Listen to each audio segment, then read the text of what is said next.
अरे Pune Nashik railway, Pune Nashik railway, Pune Nashik railway Khed तालुक्यात गेलीच पाहिजे.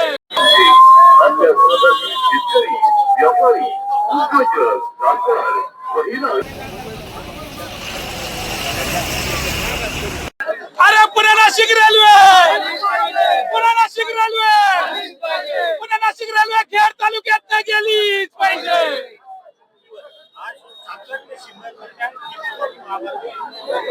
नमस्कार, आज आपण चाकण या ठिकाणी आलेलो आहोत. आपल्यासोबत बोलण्यासाठी या ठिकाणी पंचायत समितीचे उपसभापती म्हणजे सावंत आहेत. त्यांच्याकडून आपण जाणून घेण्याचा प्रयत्न करणार आहोत हे आंदोलन कशासाठी चालू आहे. आणि खऱ्या अर्थानं जर पाहिलं तर पुणे नाशिक जे रेल्वे आहे या ठिकाणी प्रकल्प खेड तालुक्यातून जाणार होता, परंतु जे केंद्र सरकार असेल त्यांच्याकडून या ठिकाणी हा प्रकल्प रद्द करण्यात आला आणि याच मार्गाने हा प्रकल्प व्हावा यासाठी या ठिकाणी आंदोलन चालू असल्याचं पाहायला भेटत आहे.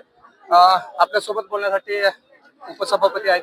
काय सांगाल दादा, एकंदरीत कशासाठी आंदोलन करत आहात? हे 15-20 वर्ष झालं पुणे नाशिक रेल्वे मार्ग हा खेड, आंबेगाव, जुन्नर, सिन्नर, संगमनेर आणि नाशिक असा प्रस्तावित केला होता. त्याला मंजुरी सुद्धा मिळाली होती, परंतु अलीकडच्या काळामध्ये कुठे माशी शिंकली आम्हाला माहित नाही. ती अहिल्यानगर मार्गे वळवलेली आहे आणि ही पूर्णपणे चुकीचं आहे. या भागावर, आमच्या भागावर त्याचा अन्याय होतोय.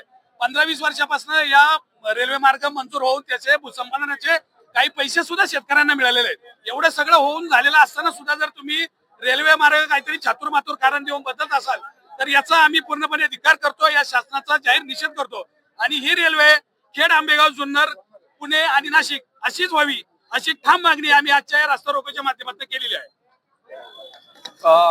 या ठिकाणी पुढची आपली रणनीती काय असणार आहे?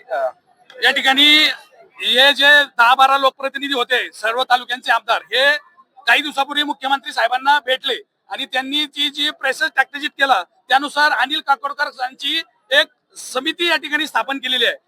लोकप्रतिनिधी एक होऊन जर मुख्यमंत्र्यावर प्रेशर आणू शकतात तर जनता एक होऊन सुद्धा या सरकारवर प्रेशर आणू शकतं आणि या पुढच्या मार्गामध्ये ही रेल्वे जुन्या मार्गानेच होईल आमच्या प्रेशरनुसार, याची आम्हाला नक्की खात्री आहे.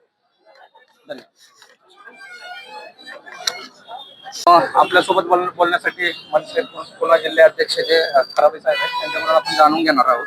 दादा, कशासाठी जमलेले आहेत त्याबद्दल थोडक्यात माहिती द्या. आज ही जी गर्दी जमलेली आहे, ही जी रेल्वे आहे, आज जो जुना ट्रॅक होता, जी जुनी रेल्वे प्रस्थापित केली होती, ह्याचा ट्रॅक चेंज करून ते अहिल्यानगरच्या साईडनी त्यांनी न्यायचा प्रयत्न केला आहे.